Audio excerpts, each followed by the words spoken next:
Hey everyone, Bill Kenney here from Focus Lab, a global B2B brand agency. I'm coming at you with another episode of the Debrief. As a reminder, the Debrief series is all about me sitting down with past Focus Lab clients and having candid conversations about their rebrand experience, sharing with you their greatest takeaways and tips about what it's like to go through a rebrand from the client side. So today I sat down with Jonathan Becker of Thrive Digital, and we talk about a bunch of great things to consider when going through a rebrand. A couple highlights are what it's like to have founder bias as you're going through a rebrand, how to gather feedback and bring people into the loop internally in your company when going through a rebrand, think smaller instead of larger, what it's like to go through a rebrand in really challenging economic times. For Thrive and for Jonathan, that was in the heat of COVID, right in 2020. We were doing this project with them. And ultimately, his greatest tip at the end, which is about patience. So another great episode. I hope you enjoy.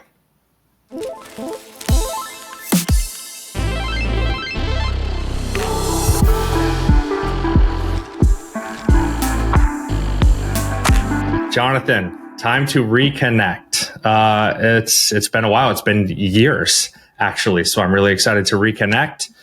We partnered in the past, and we're certainly going to talk about that. But let me lead out with a couple fun facts.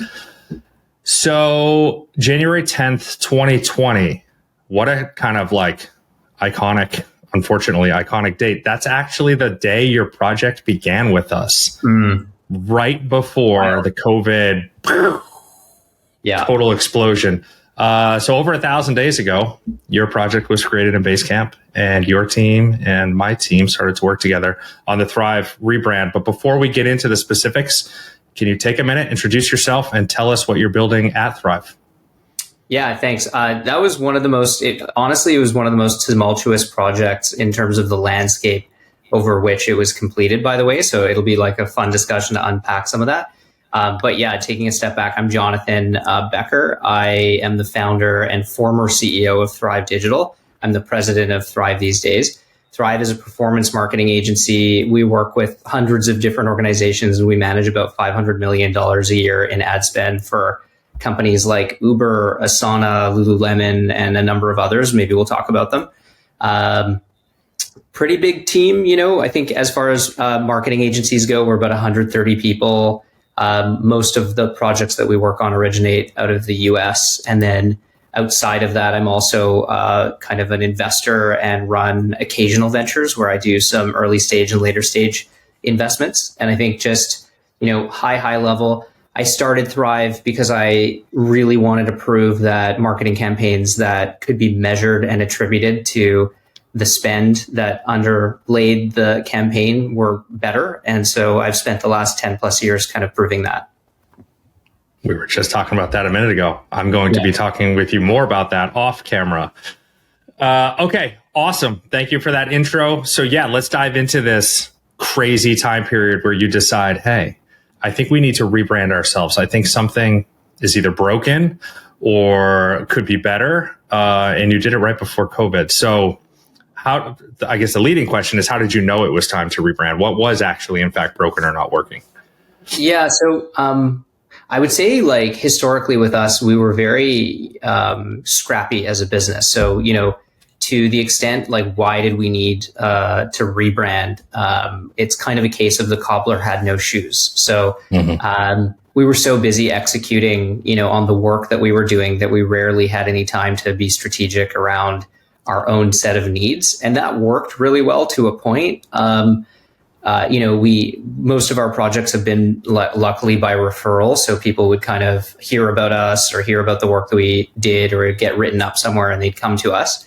But at a certain point, we were kind of like, we need to build the business instead of just focusing on working within the business. And part of the foundation of that was having like a brand that we felt was a little bit more scalable and properly defined what we did and who we were. So we actually went through like a mini RFP. I don't even know if you're aware of that, but we had different stages that we went through.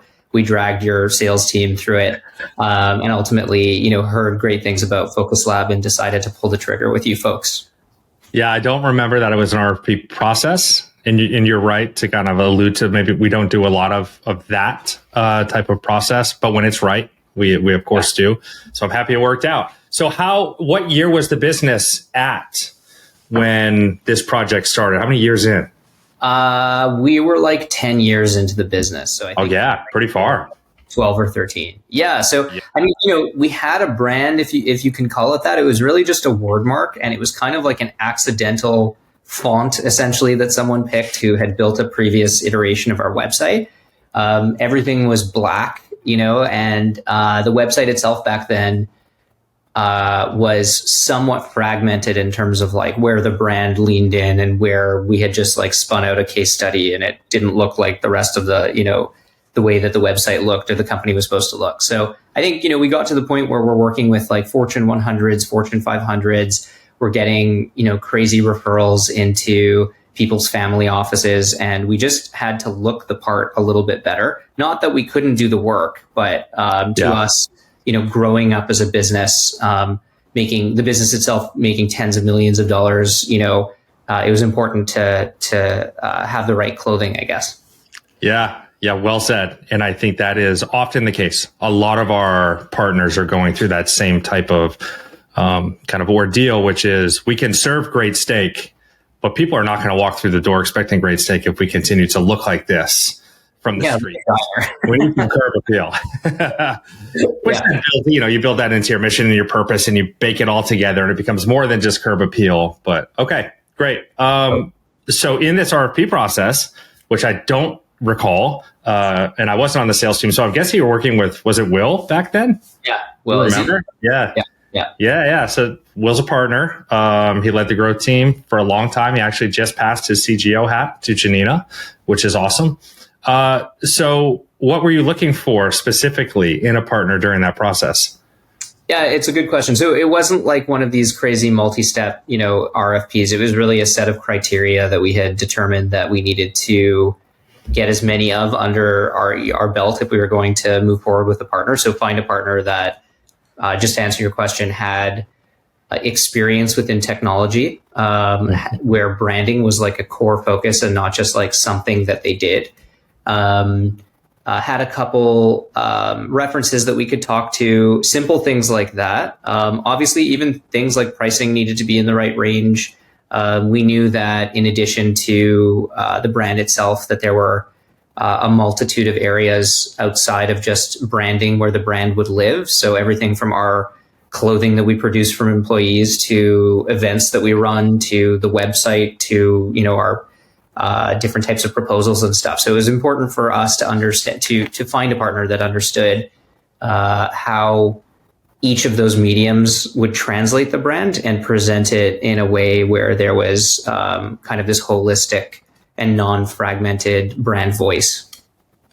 Yeah, great. Specialization, one of those words in there, finding a shop that brand is their core focus. It's what we try to hang our hat on, right? Over the years, now for us, 13 years in, we've continued to chop and remove things and only be left with brand for tech, right? And, so I think you didn't ask me this, and it wasn't like a criteria of the RFP, but when we found you folks, it was pretty obvious that there was a bit of swagger. Like, you're in Savannah, Georgia, of all places, right? And like, same thing with we're us. Fully remote now, but yes, we were headquartered there.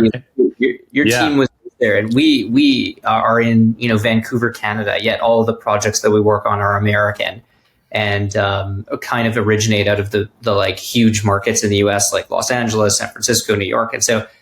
We were always really proud of that. Like, how the hell did we end up, getting these world-class projects in kind of like this geographic, like, backwater of Vancouver? Vancouver is not a backwater. It's a wonderful city, amazing, to live here. And there's great businesses that come out of here. But geographically, we're kind of in the middle of nowhere as it relates to North America. And so we found you folks, and it was obvious that there was like this like confidence and swagger, and we self-identified with that to a certain degree. And so we were like, let's do this. I love hearing that. You're 100% correct. So at that point, about half of our team was in the Savannah office, basically. And it's like we're in the same position as you were and are, which is like people wouldn't guess that a company of our size at that point, which is only about 10 or 12 more now since then, could be located in Savannah and have that type of impact, West Coast, all your Bay Area, all your San Francisco, all these big kind of tech companies. Like, how the hell do they find this little tiny shop in Savannah, Georgia? Yeah, cool. When you start a company in the early years, that's a fear-based thing. Oh God, we're here. Can we actually compete over there? And the answer is yes. Take a little bit more time, maybe a little bit more effort. But once that's sticky, the snowball starts rolling. So that's cool. Yeah, it was the same stuff. Like people would be like, wait a minute, like you're based in Vancouver and you can't come and work in our office, or will you work in our office? And so this whole concept, this is like, 12, 13 years ago, I was a freelancer at first. And even just the concept of remote work was very foreign to, I would say, the majority of people. So yeah, it's these things are kind of funny, but they end up being your weaknesses turn into strengths if you figure out how to play it properly. Especially when they align with the right people, right? Yeah. Other people will see that as a strength, and then you have the right partner as well at that point. 100%. Yeah, you need people to give you a shot, to take chances on you, and all great people kind of need like that type of benefactor at the early stages. Like you need some people to believe in you and buy into what you're doing. Every time, I'm sure it's the same with you guys, but like every single time someone hires us, I'm like, yes, like a reaffirmation that we are the best at what we do. You know what I mean? And so, so it's a bit of a like self-fulfilling like flywheel of confidence, but it's part of it for sure. Great. Awesome. Thanks for sharing that insight that we didn't know. So you pick us, we start the project. The world is still normal, the old world that we all used to live in. Very quickly, COVID hits. So let's kind of sit on that for a moment. So there are a couple things here that happened. So we were fully set up to go remote. So from our own fulfillment operations point of view, we kind of didn't miss a beat, although there was a tremendous amount of uncertainty. With that said, I think we closed our offices in like just after starting the project. Like I remember sitting in our offices physically and having meetings with like your designers and Will and, a number of other people. And then, everything goes bonkers and it's all you can hear about on the news and people are terrified. There's like people running around crying in the streets and like people are starting to shut down and stay at home. It's happening in like city after city after city. And then like one of the first days where we're just like trying to figure out like which way up is, I remember getting an email from your team being like, so are we still on for the meeting later today? And I was just like, how on earth can you like you guys were still just like plugging away, which was cool. And so actually, believe it or not, working on the brand during that time was this incredible like grounding force in a lot of chaos that was happening. Yes.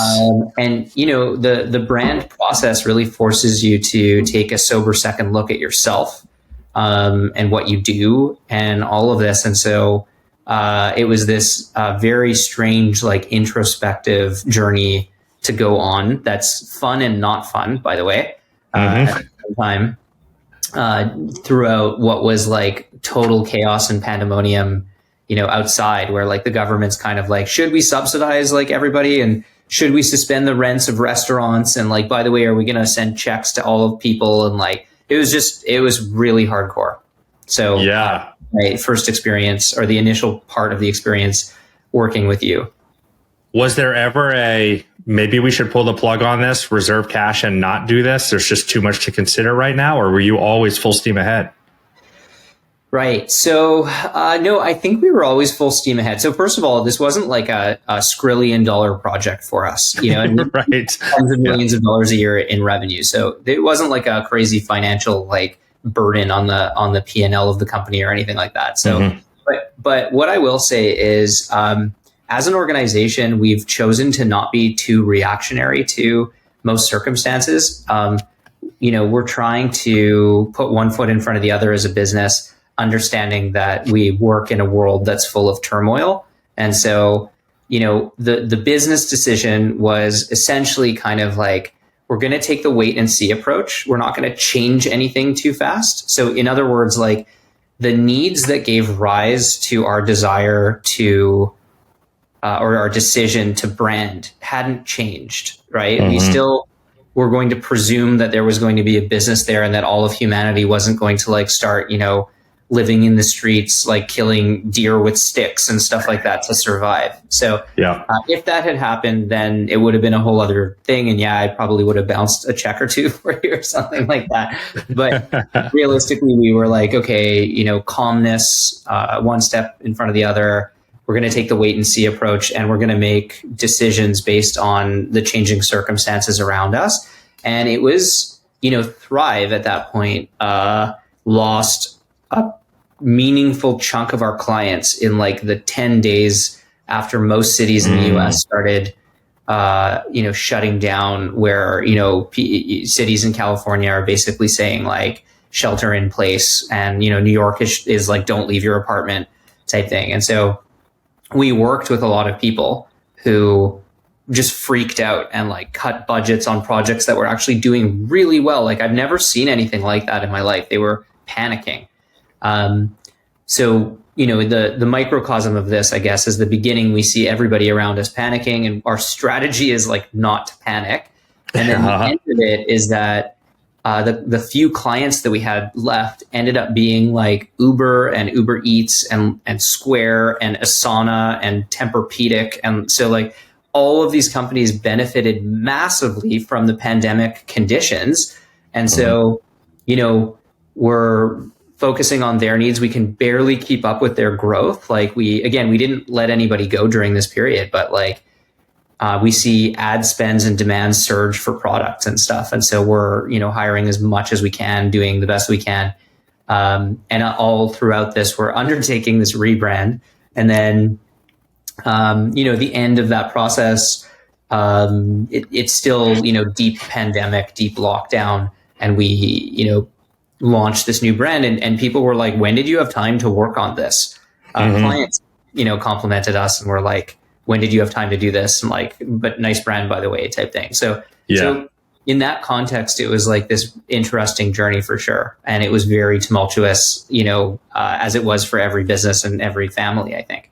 Yeah, for sure. Thank you for sharing all of that insider perspective from your side. So speaking about the challenge of it, then let's remove ourselves for the moment of COVID being a challenge and just thinking about the challenges of a rebrand. Yeah. So what for you personally was the most challenging part of going through the process? So, when you sit down to a meal with friends, like let's say you go to a restaurant that's known for a particular dish, like it's a, barbecue chicken place or steak place or whatever. You all order the same thing and you go with like a table of 10 people. How many different opinions are there? Yes.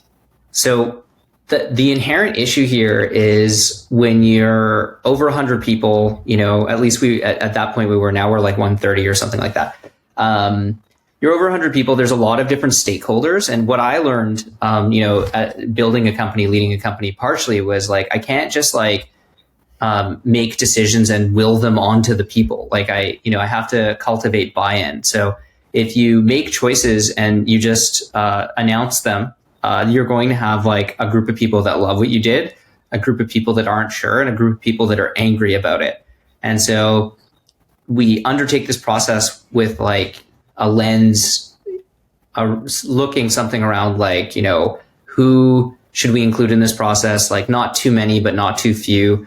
And anyway, once we assemble that group of people, it was hard to have consensus on like what the strategy behind our brand was. Type thing. We all knew like who we were and what we did, but we're performance marketers, right? And branding and design.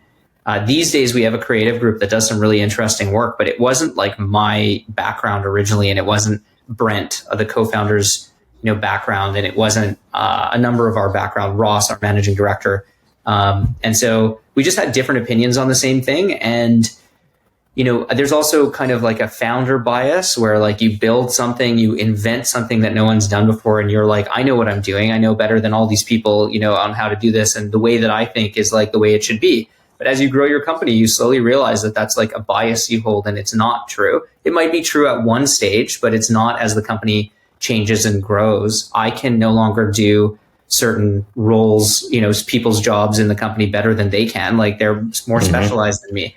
And so, we're a situation where it was a founder, led group that essentially hired you guys, and we had some inherent biases to get over, and there were some pretty hardcore conversations internally around that specific topic and just agreeing. But I do have to say, Focus Lab was kind of our like Sherpa through this process, and so you asked the tough questions, and you had a good process that made it a lot easier to go through that. But we probably were guilty a little bit of being like a slow client at times, and making you retrade work occasionally. It's the Sherpa is exactly how we want to be perceived and experienced.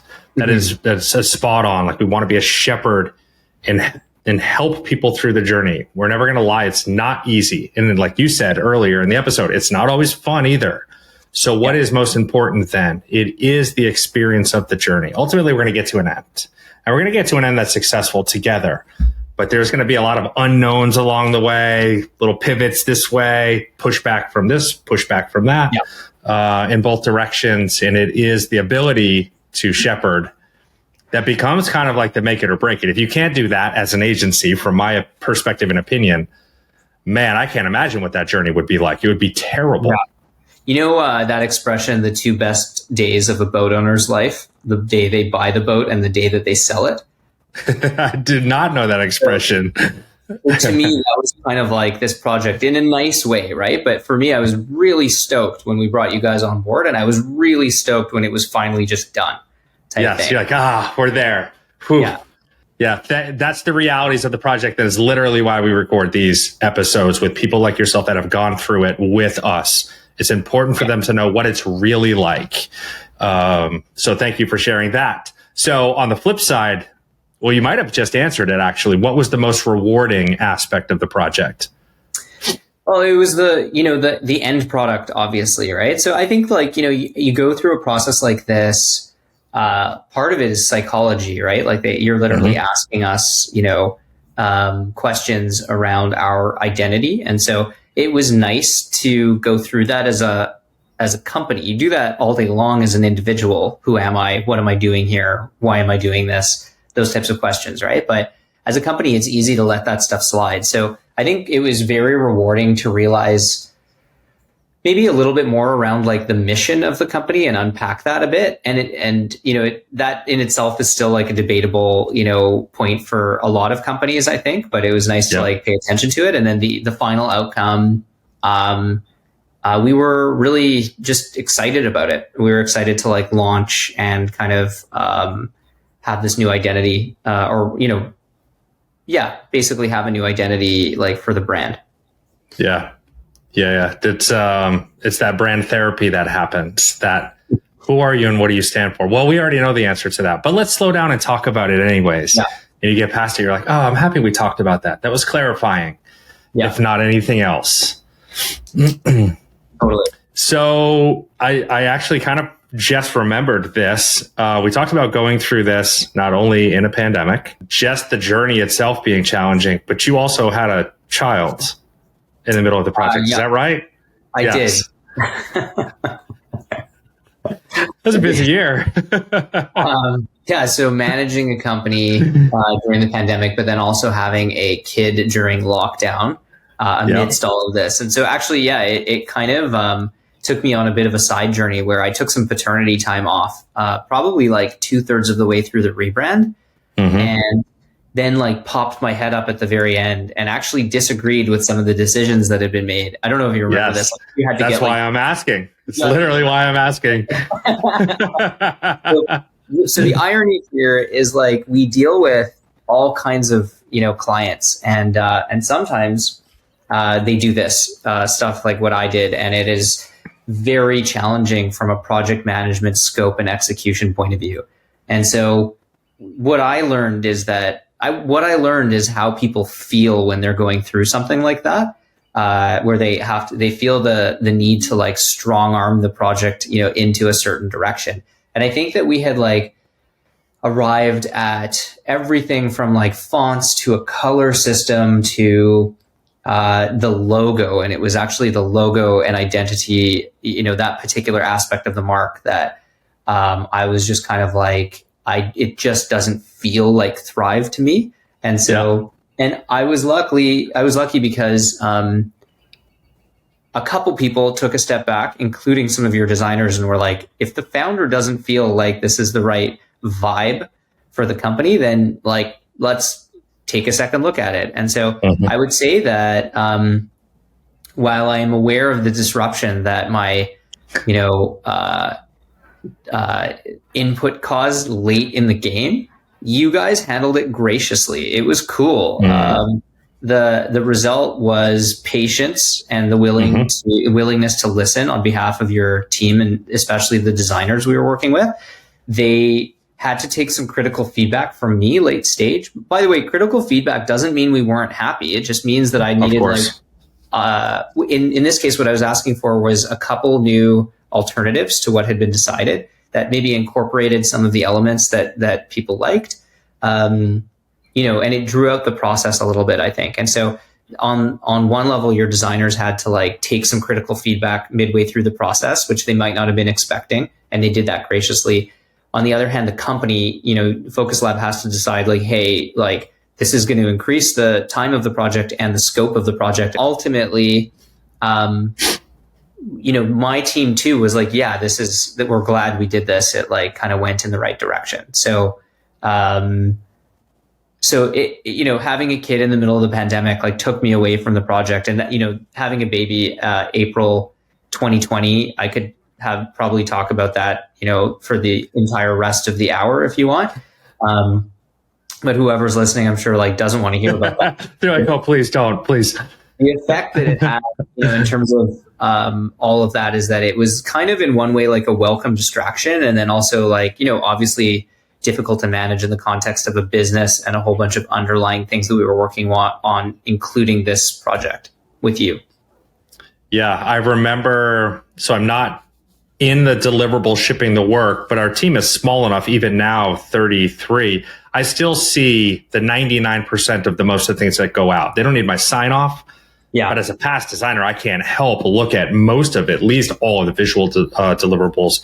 And really, as a customer focused human, I want to see the responses, right, to any deliverable. Right? How are our clients feeling? What is the experience like for them? I love, still to this day, I go to the site, and the visual identity, the visual language, the patterns, the texture. I'm like, oh my God. Yeah. JT definitely nailed that. The other thing is like, we don't look like other companies that what we do. That was actually intentional. We wanted to stand out a little bit. So I would say that I remember kind of visually analyzing competitors, and they were all kind of clustered together like here and here and here. And then what JT proposed was like, off in, sorry, I'm trying to get it somewhere on the camera, but like over here. It was so far off, it can't even fit. Yeah, it was pretty far away. Like we picked like a very odd color palette in retrospect, but it works. It's totally cool. And so, no regrets about any of that. Great. Okay, so post-project now, like we said at the beginning of the episode, what is that, almost 3 years? 2, 3? We're into the third year now. So I'm interested to hear from you. And it seems like you're not as boots on the ground. Congrats for that, business owner to business owner. I know that is kind of like a milestone that we all go through. But what has the new brand allowed you to do that you couldn't do before?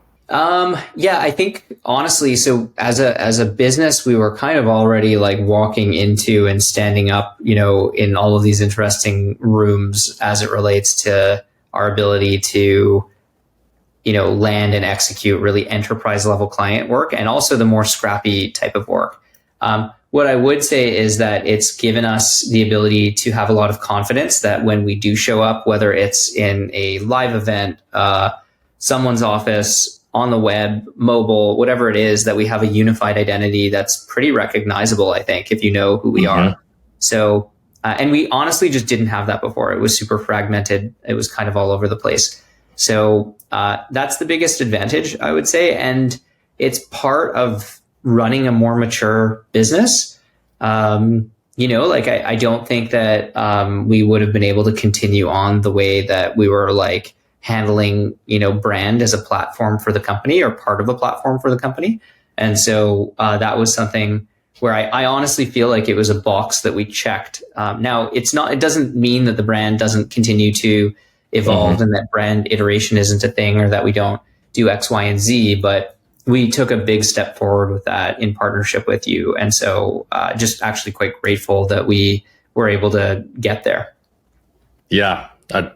Thank you for saying that. We're grateful to have worked with you. This is not the end, but I'll just share the appreciation, because for us, all we really care about is just helping our clients succeed in whatever form that is. Does it equate to, oh, we can make quadruple the revenue now, or like we're able to do that? It's like, as long as we helped create progress through the lens of brand for you, then we've done our job.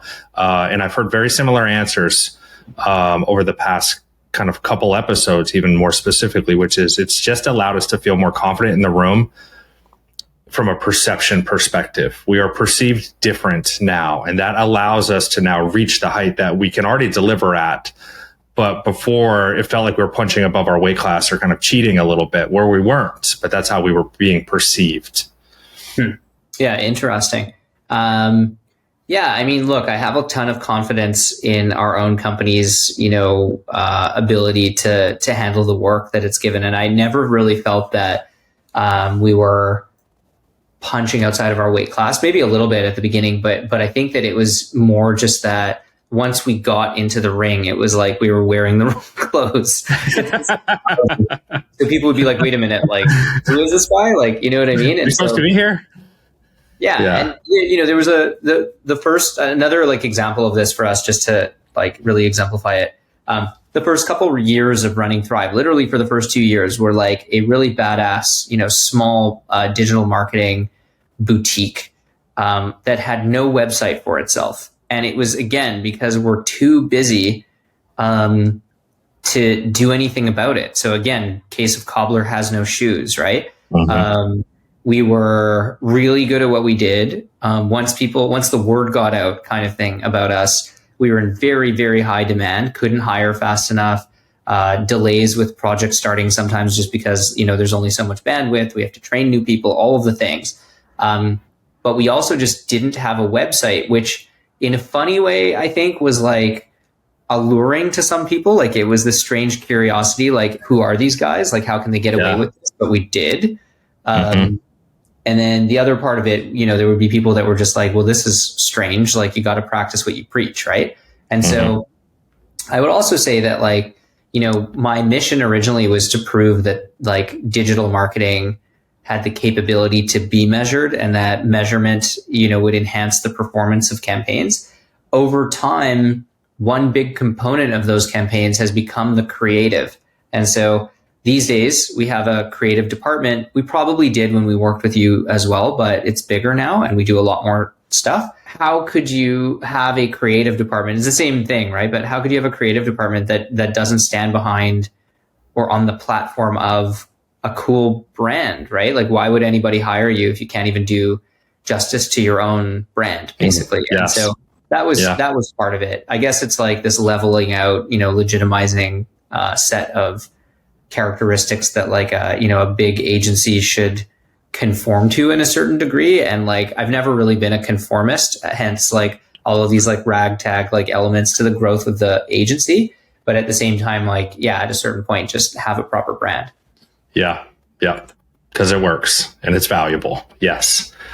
All right. I'm only going to hit you with one more question. If you're sitting down at that dinner that you talked about with only one person this time, and they were like, hey, we're going to go through a rebrand. Can you impart wisdom?